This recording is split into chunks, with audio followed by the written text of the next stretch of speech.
Hello दोस्तों, welcome to my channel Bihar board online classes. आज हम लोग बिहार बोर्ड मैट्रिक परीक्षा विज्ञान विषय का टोटल 80 ऑब्जेक्टिव प्रश्न को देखने वाले हैं। ये सारे प्रश्न बहुत ही शानदार प्रश्न हैं जो कि बिहार बोर्ड के द्वारा सेट किया गया प्रश्न है। ये सारे प्रश्न एकदम बोर्ड लेवल प्रश्न है। इसे आप पढ़कर अपने तैयारी को जान सकते हैं कि आपकी तैयारी कितनी हुई है।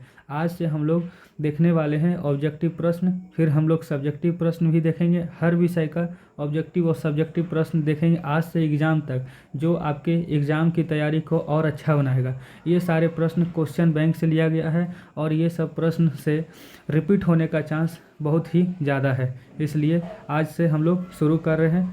पहला प्रश्न को देखते हैं।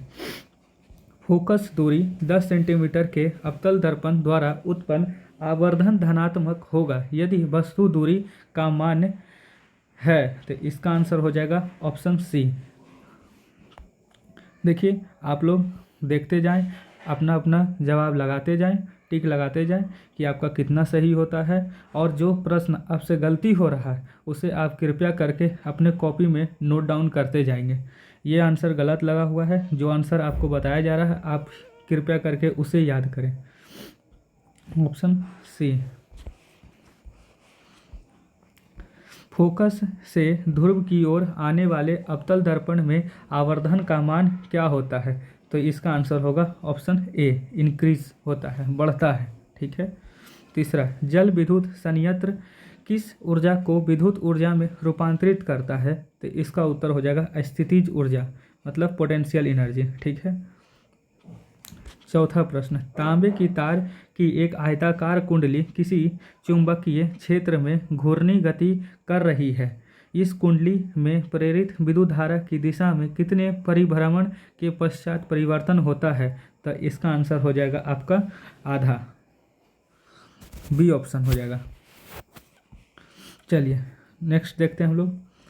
एक अवतल दर्पण के प्रधान अक्ष पर चलती चींटी का प्रतिबिंब सीधा है तथा बढ़ता जा रहा है।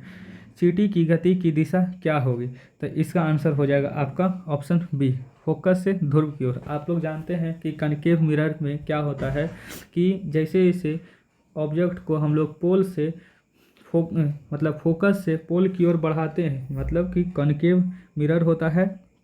ऐसा ही कनकेव मिरर है, देख लीजिए। ये कनकेव मिरर है। ई हो गया आपका पोल और ई हो गया आपका प्रिंसिपल एक्सिस, आई हो गया फोकस।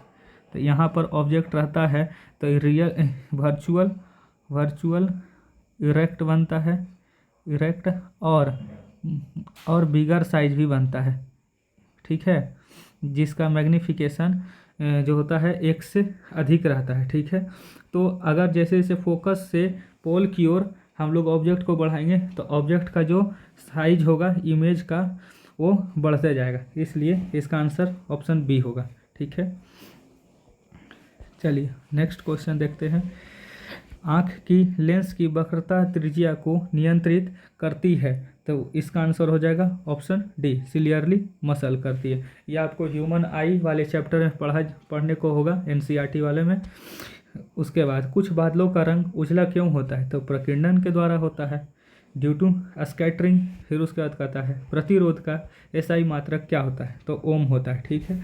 इसको ओम जो होता है, ओम जो है किस साइंटिस्ट के नाम पर रखा गया है। तो सर जॉन साइमन ओम के नाम पर रखा गया है। ठीक है। चलिए नेक्स्ट प्रश्न देखते हैं।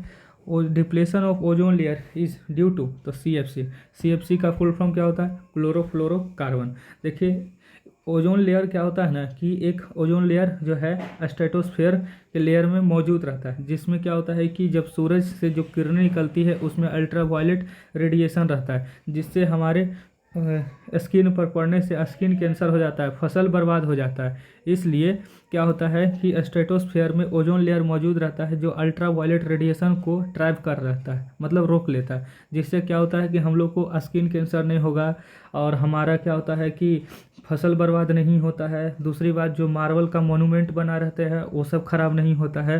तो आपके लिए ओजोन का डिप्लेशन होता है सीएफसी का। अब हम लोग सीएफसी का इन्वायरमेंट में ज़्यादा यूज करेंगे, जैसे फ्रिज में यूज किए, एसी में यूज करेंगे तो होता है ऐसा, इसलिए इसका आंसर CFC होगा।